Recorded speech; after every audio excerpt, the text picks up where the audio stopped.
fatiga o pérdida de energía casi todos los días, sentimientos de inutabilidad, culpabilidad excesiva, inapropiada casi todos los días, disminución de la capacidad para pensar o concentrarte o para tomar decisiones, pensamientos de muerte recurrentes o ideas suicidas dentro de, o planes para llevarlo a cabo. Ahora vamos a hablar de algo que se llama trastorno depresivo persistente o distimia. Este es el trastorno que lleva ya por lo menos 2 años en un adulto o en un año en un adolescente o un niño.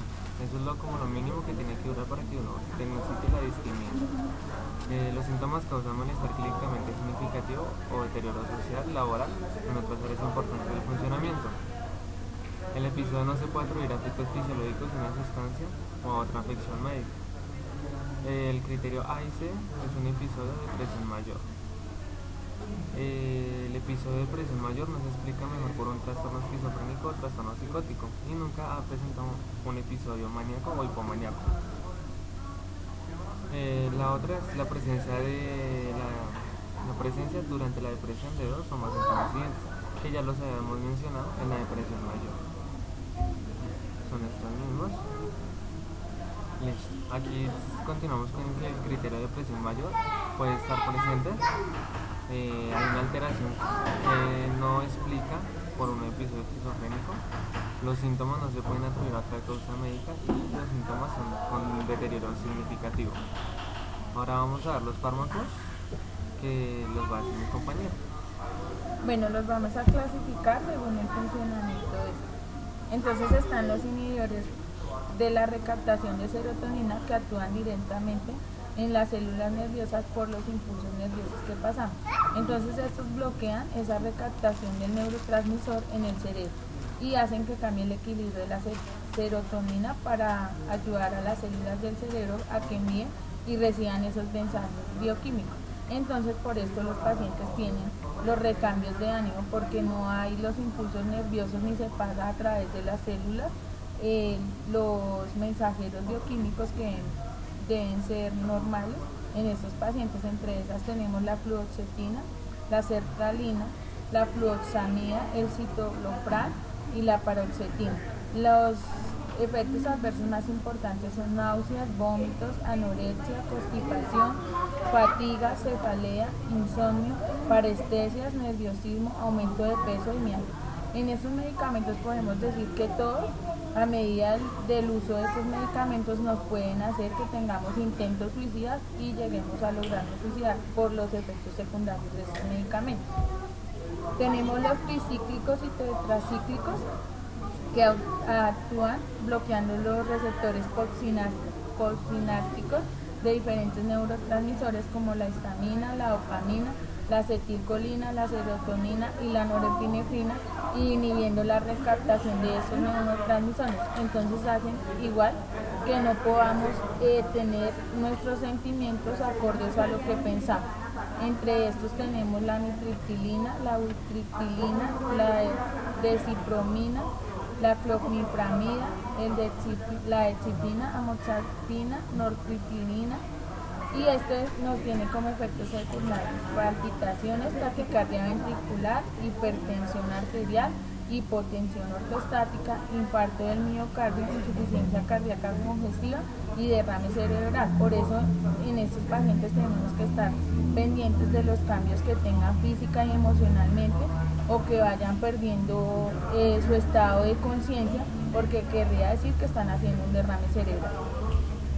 Están los inhibidores de la recaptación de noradrenalina y los duales, que aumenta la neurotransmisión de noradrenérgica y dopaminérgica a través de la inhibición de la recaptación por parte del transportador de norepinefrina y del transporte de dopamina.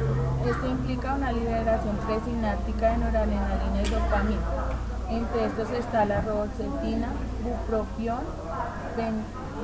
venlafaxina, mirtazapina, linalcipran, diazepina. En esta tenemos también ansiedad, estreñimiento, diaforesis, cefalea, insomnio, náuseas, vómitos, temblores, retención urinaria, vértigo y la serostomía. por ahora vamos a ver entonces los inhibidores de la monoaminoxidasa, que son inhibidores de la enzima monoaminoxidasa, con lo que aumentan los niveles de monoaminas cerebrales, como la serotonina, noradrenalina y dopamina. Principalmente tenemos dos medicamentos, que es la fenelcina y la tranilepramina. Entonces, los efectos adversos de estos medicamentos son agitación, hipotensión arterial, sequedad en la boca, estreñimiento, sedación, somnolencia, fatiga, aumento de peso y disfunción sexual. Ahora vamos a hablar de los diagnósticos NANDA. El primer diagnóstico es la labilidad emocional, que se define como estallidos incontrolables de expresión emocionales exageradas e involuntarias, y lo relacionamos con un episodio depresivo. Esto lo podemos evidenciar mediante fases de tristeza, llanto, bajo autoestima, poco contacto visual con el paciente y diálogo psíquico y anedonia.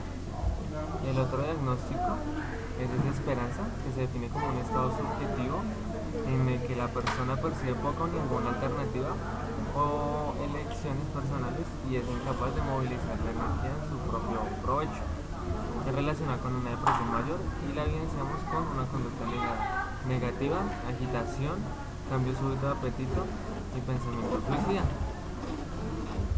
El otro diagnóstico de enfermería es la baja autoestima crónica, larga duración de una autoevaluación negativa o sentimientos negativos hacia uno mismo o a sus propias capacidades, relacionado con distimia, evidenciada por incapacidad de afrontar situaciones, expresión de impotencia, dificultad de reconocer fortalezas o virtudes y cambio en el rol social.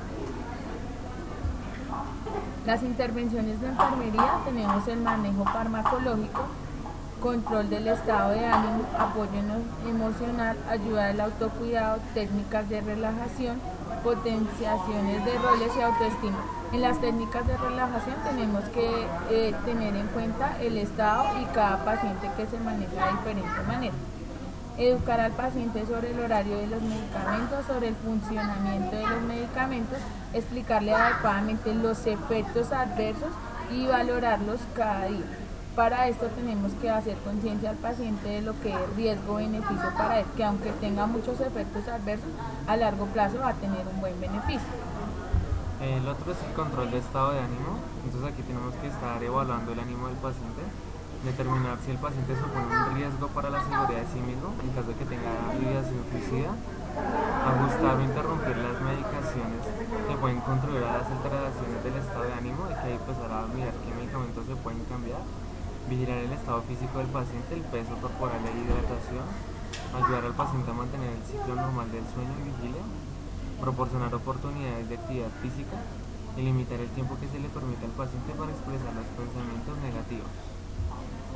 El otro de las tres intervenciones es el apoyo emocional. Aquí tenemos que escuchar las expresiones y sentimientos y creencias, comentar las experiencias emocionales con el paciente, explorar con el paciente qué ha desencadenado las emociones y en ocasiones brindar un contacto físico como apoyo en relación lo que es la relación de apoyo y de ayuda. Tenemos la ayuda del autocuidado, que es donde debemos comprobar la capacidad del paciente para ejercer un autocuidado independiente, observar la necesidad por parte del paciente, proporcionar ayuda hasta que el paciente sea totalmente capaz de asumir el autocuidado, usar la repetición constante de las rutinas sanitarias y animar al paciente a realizar las actividades cotidianas de la vida. En nuestros pacientes es súper importante que ellos todo el tiempo sean independientes y no tengan dependencia de nadie. Bueno, la otra son las técnicas de relajación, que en este momento pues lo ideal es mantener contacto visual con el paciente, reducir los estímulos que creen miedo o ansiedad, sentarse a hablar con el paciente y por otro lado podemos intentar algunas intervenciones como la meditación, que se han evidenciado algunos estudios que ayudan bastante. La última intervención es una potenciación de roles, en lo que tenemos que ayudar al paciente a identificar los roles habituales en la familia, qué conductas son necesarias para el desarrollo del rol, qué puntos son fuertes del paciente, establecer objetivos realistas y facilitar un ambiente en el que él pueda realizar todas sus actividades para que mejore su